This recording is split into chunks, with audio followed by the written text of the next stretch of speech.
I've never shared this with anyone. Not really. I mean, a therapist once, but I could tell the way that she looked at me, she thought I was either lying or psychotic. It started 3 years ago when I moved into a basement apartment in St. Louis. It was cheap, dark, and a little damp, but I was broke, and I thought it was all I could afford. The previous tenant, they left in a hurry. The landlord told me that she stopped paying rent and then just vanished. I didn't think much of it at the time. People ghost leases all the time, right? Anyway, week one was uneventful. The usual settling in, finding where the outlets were, discovering the water took forever to get hot, and realizing the place had a weird draft even when the windows were shut. Mostly harmless stuff. But then, things started getting off. The first sign of anything weird. It was around 3:12 a.m. when I woke up the first time. Not startled, just awakened. I rolled over and noticed my bedroom door was open. It was always shut. Not out of paranoia, just habit. I live alone. No pets, and I distinctly remember closing the door. Maybe I forgot.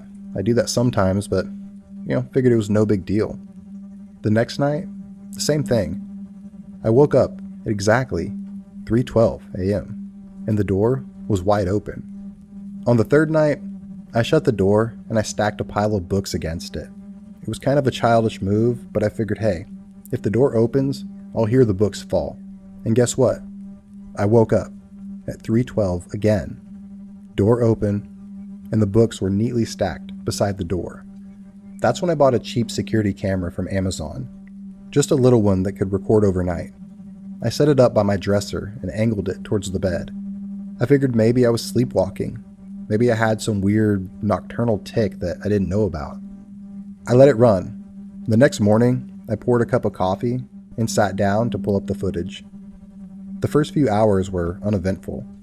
Me tossing and turning, and occasionally snoring. Then, at exactly 3:12, the screen flickered, like static, but just for a second. Then I saw something. It was a man. He was tall and thin. He stepped into the frame from the corner, from behind my closet door. He just stood there, watching me sleep. He didn't move for 22 full minutes. Then, the video glitched again. When it came back, the man was gone. I didn't sleep at all that day. I took the footage to the police. I didn't care how insane I looked. I needed them to see what I saw. The officer barely even glanced at it. Told me the glitch made it impossible for him to ID anyone. Said it was probably doctored. Then he asked me if I'd recently adjusted my meds. I wasn't even on meds.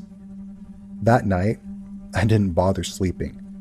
I stayed up with my bat in my hand and all of the lights on. Luckily, nothing happened. No glitch and no man. I thought maybe confronting it had scared him off. On the seventh night, I fell asleep accidentally. I just passed out of sheer exhaustion. That night, I had a dream. I was in my room, but everything was frozen, like a photograph. The air didn't move, and dust particles hung in the light like stars. And the man was there, but not standing this time. He was crouched inches from my face, smiling. His smile was wrong, like it was too wide for his face. His eyes were perfectly round and jet black, no whites, like holes that sunk into his skull. He leaned in close enough that I could feel him breathe, and then he whispered, only 2 words, "Don't move." I jolted awake, and it was 3:12 a.m. again. My nose was bleeding this time, and when I went to look in the bathroom mirror, I saw 5 words written in steam across the glass. I watch you every night. I moved out the next day, left most of my stuff behind. A week later, I got a call from the new tenant.